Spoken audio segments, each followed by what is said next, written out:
نعم صحيح، العنوان ما كان كليك بيت. أنا شفت 3 حوادث دهس في حياتي، كلها صارت في نفس الشهر. القصة تبدأ يوم كنت في الثانوي، كان معنا واحد مستصح، تعرفون النشيط اللي ما أدري كيف إنه قوي، جثة بس إنه كان في نقطة ضعف. الرباط الصليبي في ركبته كان منقطع، هو كان يلعب كورة سوى حركة غبية انقطع الرباط الصليبي.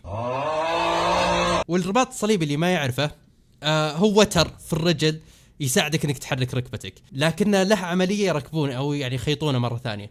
طيب يركبونه بقطع غيار الزبدة. لكن اذا انت صغير ما ادري يمكن تحت 18 شيء زي كذا ما يمديك تسوي العملية لو انك تحت 18. فكان لازم يعيش باقي مراهقته كلها رباط صليبي مقطوع، لكنه مع ذلك كان قوي، كان يخش مضاربات ويجلد كل من هب ودب. احلف لكم بالله اني قد شفته ما يتحرك. العاده اللي يتضاربون يقول اقطع شو يجي يركض على واحد ويصفق على راسه، لا هذا يقعد ثابت مكانه راسخ، ينتظرهم يجونه يضرب ذا يشيل ذا يقطه. ما ادري كيف معه حيل وركبته كذا من عدمه. خلينا نسميه ابو عرجه. ليش؟ لانه حرفيا يعرج لكل مكان، ما يمشي طبيعي، دايم يعرج. بس ما ادري كيف. مره من المرات كان في حصه فراغ، سالوه او مو سالوه، جابوا طاري انه كيف هو نشيط. قال لهم تدرون كيف؟ اشرب حلبة يوميا. عنده ايمان قاطع بالحلبة، دايم يشربها وما ما تطلع ريحته، يعني ما يكون مروح بسبب الحلبة، لكنه دايم يشربها يوميا. الزبدة نروح لسالفة الدهس الحين. انا من المرات كان طالعين طيب من المدرسة، الطريق قدام المدرسة الشارع زحمة اوكي، الا المسار اليسار، اقصى مسار في اليسار منفتح للناس اللي يعني يبغون يمشون يعدون. في ناس حمير يمشون بسرعة مع انه في زحمة جنبهم على طول. وعاد وش المشكلة وين؟ المشكلة لما يكون في حمارين، الحمار اللي قاعد يسوق والحمار ابو عرجة هذا ما يؤمن بقوانين المشاة، حرفيا يقطع الشارع ما يناظر يمين يسار، يناظر فوق تحت، ما يؤمن بقوانين المشاة اقول لكم. فيقطع الشارع، الطريق موقف اصلا زحمة الا المسار الايسر صح. فاول ما خش المسار الايسر انا كنت وراه، ما كنت وراه مباشرة لكني كنت وراه اقدر اشوفه. تجي سيارة تدهس ثم يوقف، هو يطيح يتقلب يتقلب. الصوت لين الحين راسخ في مخي. احلف لكم بالله ان السواق الظاهر كان هندي، لكنه كان قامط العافية، كان خايف انه يتسفر بسبب المشكلة ولا اي شيء. الزبد ان ابو عرجة يقوم كأنه ما حصل شيء، يقول عادي ما في مشكل ويمشي. السواق اللي دهسه خايف اكثر منه، يمشي كأنه ما صار اي شيء ويمشي هو يعرج. يعني الظاهر ان السواق خاف لانه شافه يعرج، ما يدري انه كان يعرج من زمان.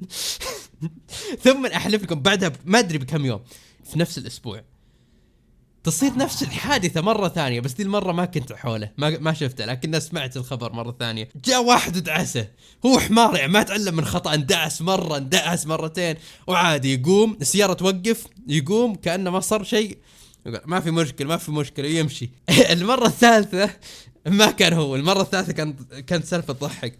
في واحد عندنا قصيمي طيب كذا حبيب، لكنه جثة، يعني في بوتنشل في بوتنشل انه يكون يعني جيد في المضاربات. خلينا نسميه جثة اوكي. كان جثة هذا من شلة ابو عرجة، بعد واحد منهم، لكنه طيب وبالدرجة يعني الشلة ذي كان دائم تدخل مشاكل، دائم تدخل مضاربات، هو ما كان يدخل معهم. مرة من المرات انتشر خبر في مضاربة بتصير ورا المدرسة، الشلة حق الجثة القصيمي الطيب ذاك وابو عرجة راح يتضاربون مع شلة ثانية، وجثة كان يعني العادة ما يدخل في المضاربات، لكن قرر انه يدخل دي المرة لانه يكره الشلة ذيك. فانا رحت ورا المدرسة عشان اشوف المضاربة هذه. يقول لكم UFC مو بمدرسة، بس زبدة رحت ورا المدرسة، معظم الناس يروحون بس يطلعون المضاربة. خشوا تلاحموا الجمعين.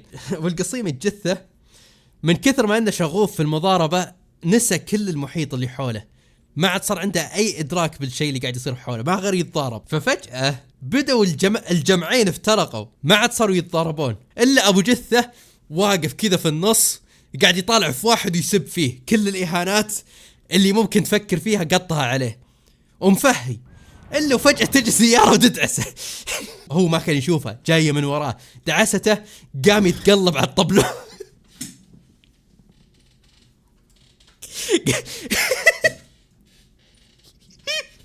رق الطبلون. رق الطبلون رق الطبلون وطاح من جنب، وهو طايح تمسك في المراية الجانبية وقشعها. عاد راعي السيارة قمط ام العافية، طلع من السيارة الظاهر يعني تحمس، دخل المضاربة، ما كان يتوقع انه يدهس احد بس دهسه وخاف وقتها، يعني حس ان الموضوع شوي تطور يعني اكثر من ما كان يتوقع، فطلع من السيارة وكمل المضاربة فير. كمل المضاربة عادلة من دون دهس. فالزبدة المضاربة حصلت، فاز، ابشركم، فاز الجمع حق ابو عرجة والجثة. فاحيانا وانا اتروش او اني اكون مستلقي على السرير على اخر الليل بنام، اتذكر هذه اللحظات واضحك عليها، فحبيت ان اشارككم فيها بس.